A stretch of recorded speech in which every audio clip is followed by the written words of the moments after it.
Hello students, welcome back.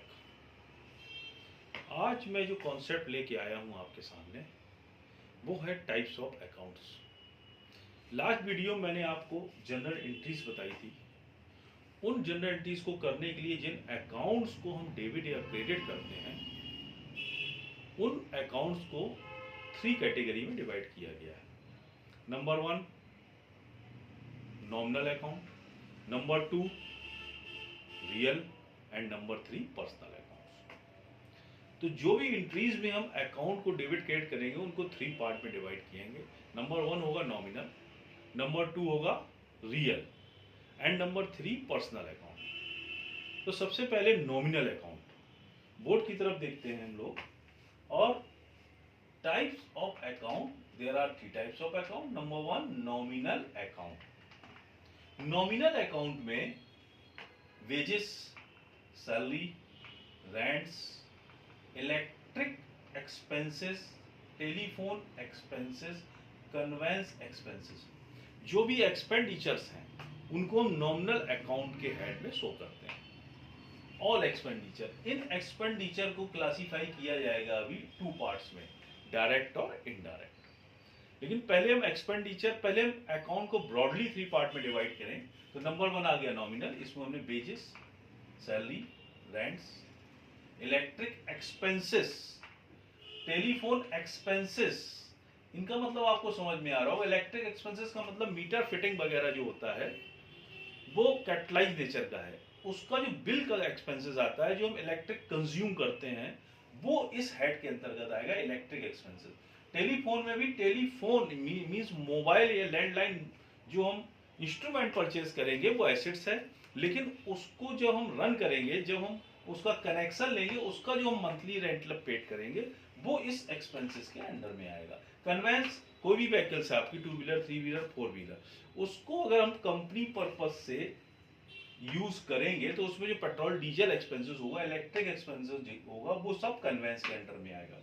Maintenance भी इसी category में आएगा। तो ये आपके नॉमिनल अकाउंट्स हैं, जो एक्सपेंडिचर जितने भी हैं उनको हम इस कैटेगरी में डिवाइड करेंगे। इसके बाद सेकेंड पार्ट आता है रियल अकाउंट्स। रियल अकाउंट्स में आपकी एसेट्स आती है। एसेट्स में भी मैं आपको एग्जांपल बताता हूं। अगर कोई कार का शोरूम मैंने खोला और कार परचेज सेल की, तो जो कार हम परचेज सेल करेंगे car showroom, as a car showroom, तो उस केस में जो कारें होंगी परचेज सेल, वो परचेज और सेल के अकाउंट में आएंगे। सपोज हमने 10 कार्स परचेज की मर्सिडीज, तो वो कार नहीं होगा, वहां पे हम परचेज अकाउंट डेबिट करेंगे।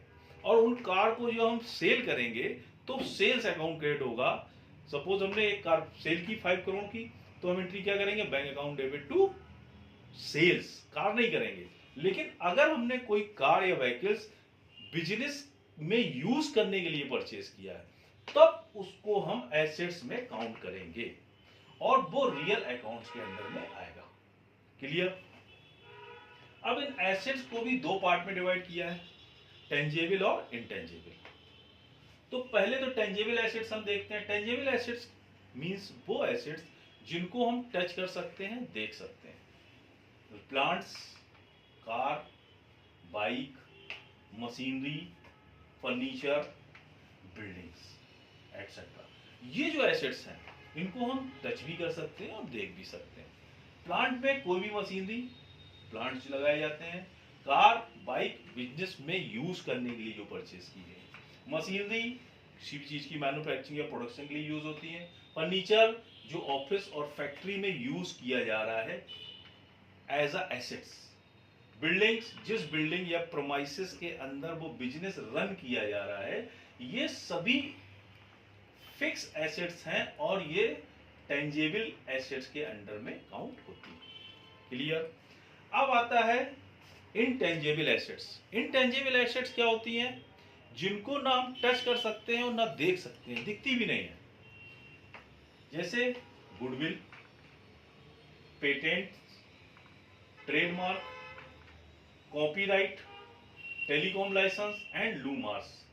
ये जो एसेट्स हैं ये हैं तो फिक्स एसेट्स का part according to income tax and according to companies act. दोनों में ही इनको एसेट्स ही काउंट किया जाता है और ये फिक्स एसेट्स की कैटेगरी में आती है। लेकिन इन एसेट्स को हम न देख सकते हैं और न टच कर सकते। तो ये भी सब रियल अकाउंट का पार्ट हैं, लेकिन ये किस तरह के हैं? Intangible assets. गुडविल, गुडविल मैं आपको एक्स्ट्रा किसी वीडियो में एक्सप्लेन करूंगा, क्योंकि गुडविल का एक बहुत बड़ा डिस्क्रिप्शन है। परचेज गुडविल होती है, सेल्फ जनरेटेड गुडविल होती है, तो बहुत डिफरेंट टाइप्स की गुडविल्स होती हैं। आप पूछेंगे पेटेंट क्या है? पेटेंट जो होता है, जब हम कोई भी फार्मूला या डिजाइन बनाते हैं किसी प्रोडक्ट की जिसका मैन्युफैक्चरिंग कर रहे हैं। सपोज कोई कार की एक डिजाइन, आपने अक्सर देखा होगा जितनी कारें हैं सबके मॉडल्स हर कंपनी के लगभग एक से होते हैं, लेकिन सबकी डिजाइन डिफरेंट होती हैं। उस डिजाइन का पेटेंट करा लिया जाता है, जिससे कि कोई और कंपनी सेम डिजाइन का कोई भी प्रोडक्ट ना बना सके। सेकेंड पे आता है ट्रेडमार्क। ट्रेडमार्क तो आप जानते होंगे, जो लोगो होता है, जैसे कि हुंडई का एच, टाटा का टी, एमजी का एमजी ही है, आपने देखा होगा, किया का किया ही है। तो जो ये लोगो हैं, इसको हम ट्रेडमार्क के अंतर्गत रजिस्टर्ड कराते हैं, और ये हमारी एसेट्स हैं, क्योंकि इनका जो है एक ड्यूरेबिलिटी होती है, उतने पीरियड तक हम उसको यूज करते हैं, पर रिन्यूअल कराते हैं। इसके बाद कॉपीराइट। कॉपीराइट नॉर्मली कहां पर लगता है? Script writing, story writing, book writing. जो ये राइटर हैं बुक्स के, ये अपनी स्टोरी, जैसे फिल्म की स्टोरी वगैरह होती है या कोई बुक्स प्रिंट होती है, तो ये अपनी बुक्स में जो भी वो फार्मूला या सिस्टम मेंटेन करते हैं उसका कॉपीराइट करा लेते हैं। जो मूवी बनती है उसमें जो स्टोरी होती है उसका कॉपीराइट होता है, कि वही सेम कहानी अगर कोई दूसरी मूवी में यूज करना चाहता है या सॉन्ग यूज करना चाहता है, तो उस पर्सन से परमिशन लेनी पड़ेगी। किस पर्सन से? जिसने उसका कॉपीराइट कराया हुआ है। He is the owner of the this story and songs, और उसके बदले में उसको कुछ पेमेंट, फीस या रेंट, आप जो भी कह सकते हैं, देना पड़ेगा। इसके बाद आता है टेलीकॉम लाइसेंस। टेलीकॉम लाइसेंस तो आप सुनते होंगे, 4G 5G licence government distribute करती है एक पीरियड के लिए। तो जो भी कंपनियां, जैसे जियो है, एयरटेल है, जो सब ये आपको telephone service, mobile service provide कराने वाली कंपनियां हैं, ये गवर्नमेंट से एक पीरियड के लिए लाइसेंस परचेज करती हैं। उसका इनको जो वन टाइम लमसम पेमेंट देना पड़ता है, वो एसेट्स में ही टेलीकॉम लाइसेंस एक्सपेंसेस के अंतर्गत शो करते हैं। इसके बाद आता है लूमार्स। लूम्स वगैरह रन करने के लिए लाइसेंस लेना पड़ता है गवर्नमेंट से, और उसका भी एक पीरियड फिक्स होता है, तो उसको आवर्स यानी घंटे में कन्वर्ट कर दिया जाता है, और उसको हम फिक्स एसेट्स में शो करते हैं। ये जो एसेट्स का पार्ट है, अब आप सोचेंगे एसेट्स को अगर हमने बैलेंस शीट में शो कर दिया, तो फिर इनके ऊपर कोई एक्सपेंसेस तो शो होगा नहीं? होगा। इनके ऊपर हम डेप्रिसिएशन चार्ज करेंगे। वो हम अपने नेक्स्ट वीडियो में आपको बताएंगे कि ये जो एसेट्स होती हैं, इसकी जो वैल्यू यूज करने से रिड्यूस होती है, उसको हम डेप्रिसिएशन कहते हैं। और वो किस पे डेप्रिसिएशन लगता है? जो ये टेंजेबल फिक्स एसेट्स हैं, जिनको हम देख सकते हैं, टच कर सकते हैं, और जो ये एसेट्स होती हैं जिनको हम इंटेंजेबल एसेट्स कहते हैं, इन एसेट्स में अमोर्टाइजेशन वर्ड यूज करते हैं, कि इनको यूज, पेटेंट है 10 ईयर्स के लिए आपने लाइसेंस दिया, तो 10 ईयर्स तक हम इसका 1/10 part each year right of करेंगे, यानी प्रॉफिट एंड लॉस में ऐसा एक्सपेंसेस शो करेंगे, उसको हम अमोर्टाइजेशन वर्ड यूज करते हैं। तो ये नॉमिनल और रियल दो पार्ट हो गए आपके। अब तीसरा पार्ट आता है, इसका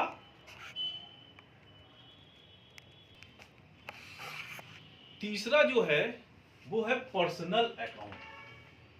3 टाइप्स के अकाउंट हुए, number 1 nominal, number 2 real, and number 3 आ गया आपका, बोर्ड पे देखते हैं, पर्सनल अकाउंट। पर्सनल, जैसे रियल को हमने दो पार्ट में डिवाइड किया था, टेंजेबल और इंटेंजेबल, वैसे ही पर्सनल को भी दो पार्ट में डिवाइड किया गया है, आर्टिफिशियल जुडिशियल पर्सन और नेचुरल पर्सन। अब आप सोचेंगे आर्टिफिशियल जुडिशियल पर्सन कौन होता है? आर्टिफिशियल जुडिशियल पर्सन का मतलब है कि अकॉर्डिंग टू इनकम टैक्स और कंपनीज एक्ट, एक कंपनी, एक फर्म, एक ट्रस्ट ये सब आर्टिफिशियल जुडिशियल पर्सन की कैटेगरी में आते हैं। मैंने आपको पिछले वीडियो में बताया था कि 3 तरह से बिजनेस आप कर रहे हैं, प्रोप्राइटरशिप, पार्टनरशिप और तीसरा कंपनी। तो कंपनीज एक्ट में जब हम जाते हैं 2013 में, तो कंपनी की डेफिनेशन जो दी गई है वो है company is a artificial judicial person have a separate legal entity.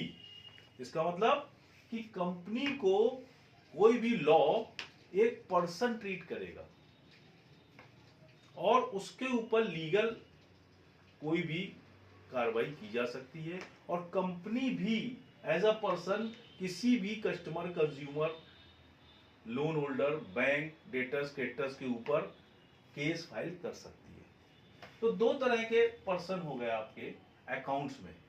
Artificial judicial person, इसमें आ जाता है फर्म का नाम, कंपनी का नाम, वो सब आर्टिफिशियल जुडिशियल पर्सन की कैटेगरी में आएंगे। अब जैसे रिलायंस कम्युनिकेशन, जियो में अगर आपने कनेक्शन लिया है, आपको कोई प्रॉब्लम है, तो आप जियो के खिलाफ कार्रवाई करोगे, न कि किसी पर्सन के खिलाफ, क्योंकि पर्सन उसमें जो है उनको एथोराइज किया गया है। मेन पर्सन तो कंपनी है। कंपनी को जब लाइसेंस दिया गया तो फिर उसको एज अ पर्सन लाइसेंस दिया गया वर्क करने के लिए। तो आर्टिफिशियल जुडिशियल पर्सन में कौन से आ गए? All private limited companies and limited companies, और फर्म को भी हम आर्टिफिशियल जुडिशियल पर्सन में काउंट करेंगे। सेकेंड आ गया नेचुरल पर्सन। नेचुरल पर्सन का मतलब कि जैसे कोई प्रोप्राइटर में बिजनेस कर रहा है, प्रोप्राइटरशिप में, और उस पर्सन से आप बिजनेस करते हो, ट्रेड, परचेज, सेल। सपोज कि आपने रॉबर्ट से परचेज किया गुड्स, तो रॉबर्ट नेचुरल पर्सन हो गए। आपने अगर कैश गुड परचेज किया तो एंट्री आप करते हो purchase account debit to cash, लेकिन रॉबर्ट से जब आप परचेज करते हो तो एंट्री क्या करोगे आप? परचेज अकाउंट तो डेबिट ही रहेगा, लेकिन कैश की जगह रॉबर्ट आ जाएगा। तो रॉबर्ट नेचुरल पर्सन है, और नेचुरल पर्सन के आगे अकाउंट वर्ड यूज नहीं करना है। क्लियर? तो ये 3 तरह के अकाउंट मैंने आपको आज एक्सप्लेन किए, नॉमिनल, रियल और पर्सनल। तीनों को हमने एक्सप्लेन किया। अब आप इनको अच्छी तरह से सुनिए, देखिए और लिखिए। उसके बाद अगर आपके कोई डाउट्स हैं, आपकी कोई क्वेरीज है, तो आप कमेंट्स के द्वारा मुझसे पूछ सकते हैं। मैं कोशिश करूंगा कि आपके जितने भी आपकी क्वेरीज हैं उनको आप कमेंट्स के द्वारा पूछ सकते हैं। मैं कोशिश करूंगा कि आपके कमेंट्स का प्रॉपर आंसर दूं। Thank you. आप बोर्ड देख सकते हैं और नोट कर सकते हैं। यस।